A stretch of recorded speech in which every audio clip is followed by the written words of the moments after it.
Once upon a time, in a peaceful village nestled between rolling hills and a sparkling lake, lived a young boy named Ethan. Ethan was known for his infectious laughter and his boundless energy. But beneath this cheerful exterior, he harbored a secret sadness.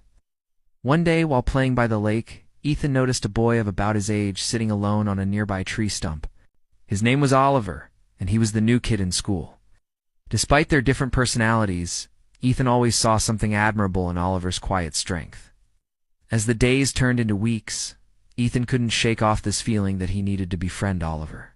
He began bringing Oliver small gifts, a smooth stone for skipping, a handful of berries he had picked from his garden, or even a book on constellations that he found interesting. Slowly but surely, a bond formed between them. Meanwhile, at home, Ethan would often hear his parents arguing. They were constantly fighting about money, and it made him sad.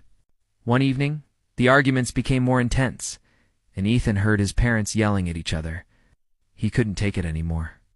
So he packed a small bag with some clothes and quietly slipped out of the house in the middle of the night. He walked for hours until he came across a field. Weary and hungry, he curled up in a ball and fell asleep. When he woke up, he saw a familiar figure kneeling beside him. It was Oliver.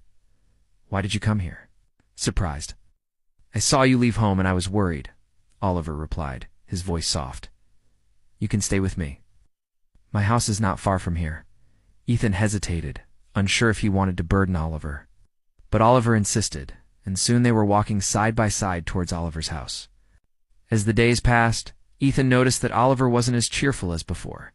He seemed distant and withdrawn. One day, Ethan gathered the courage to ask him, "Are you sad because you miss your family?" Oliver looked up, startled. "What? Oh no, I'm not sad because I miss my family. I'm just not happy being alive."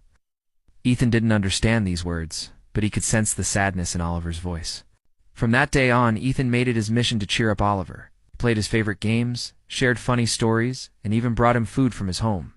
Slowly but surely, a smile returned to Oliver's face, and the sparkle in his eyes came back. As the seasons changed and the leaves turned golden brown, Ethan realized that his constant kindness was wearing off on Oliver. But he didn't care. He was happy that his friend was happy. However, he still didn't know the true depth of Oliver's sadness. Little did Ethan know that Oliver was battling depression, a silent and invisible struggle that had been consuming him from within. One day, while walking home from school, Ethan noticed a group of boys surrounding Oliver. They were laughing and pointing at him, and one of them had even thrown a stone in his direction. Filled with anger, Ethan rushed to Oliver's defense.